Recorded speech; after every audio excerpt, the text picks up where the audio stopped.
Laboni food and consumer product Fatullah Narayanganj একটি প্রতিষ্ঠানে অভিযান করি।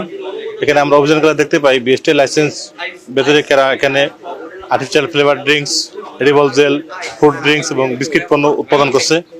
এখানে artificial flavour drinks, edible gel এবং ফ্রুট ড্রিঙ্কসের একটি ব্র্যান্ডের একটি করে ফ্লেভারের লাইসেন্স, এদের বিএসটি লাইসেন্স আছে। কিন্তু আমরা এখানে দেখতে পাই যে এখানে এইসব পণ্যের লাইসেন্স ভেতরে আরও বিভিন্ন ফ্লেভারের পণ্য তারা উৎপাদন করছে এবং এর সাথে বিস্কিট পণ্যের কোনো লাইসেন্স আমরা দেখতে পাইনি।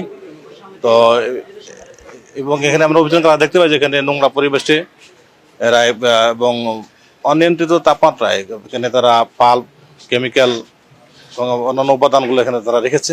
সব কিছু মিলিয়ে আমরা একটা অভিযোগপত্র দাখিল করেছি।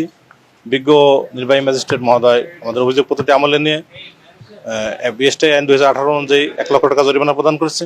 একই সাথে যেসব পণ্য রয়েছে বিএসটি লাইসেন্স নেই সেগুলো জব্দের নির্দেশনা দিয়েছেন এবং ধ্বংসের নির্দেশ দিয়েছেন। এখানে আমরা তথ্য প্রাপ্তির ভিত্তিতে এসেছি। এটা ফতুল্লা থানার মধ্যে Laboni food and consumer products একটি ফ্যাক্টরি। এরা মূলত হচ্ছে শিশু খাদ্য, ফ্রুট ড্রিঙ্কস জাতীয় প্রোডাক্ট তৈরি করে এবং মার্কেটিং করে, এক্সপোর্টও করে এরা। তো আমরা এখানে এসে যে অভিযোগগুলো পেলাম, অভিযোগের ভিত্তিতে আমরা চেক করে দেখলাম ওনাদের যে প্রোডাক্টগুলো ওনারা প্রডিউস করতেছে, মার্কেটিং করছে, তার মধ্যে বেশিরভাগ প্রোডাক্টের ওনাদের বিএসটি এর অনুমোদন নাই। বিএসটি লাইসেন্স ছাড়াই ওনারা ফুড প্রোডাক্টগুলো মার্কেটিং করছে।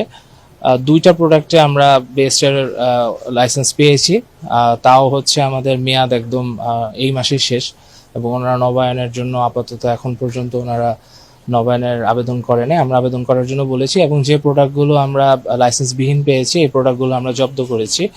আমাদের কার্টুন জব্দ করা হয়েছে এবং যেহেতু আমরা বিএসটি এর অনুমোদন পাইনি এবং ওরা কিছু প্রোডাক্টে ওনারা বিএসটি এর মার্ক ইউজ করতেছে, যেগুলোতে আসলে ওনারা বিএসটি এর অনুমোদন না নিয়ে ওনারা বিএসটি এর মার্ক ইউজ করতেছে। সেই জন্য আমরা ওনাদেরকে অভিযুক্ত করেছি এবং এই 2টা অপরাধের জন্য আমরা বিএসটি আইনে ওনাদেরকে জরিমানা করেছি এবং পরবর্তীতে যে লাইসেন্সবিহীন যে প্রোডাক্টগুলো সেগুলো আমরা জব্দ করেছি। এগুলো আমরা বিধি মোতাবেক আমরা এখন বিধিবন্দেশ করব।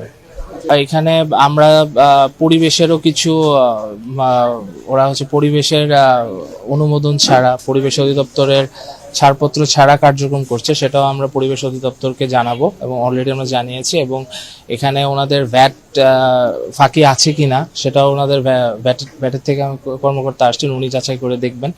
যদি ভ্যাট ফাঁকি থাকে সেই অনুযায়ী ব্যবস্থা নেওয়া হবে।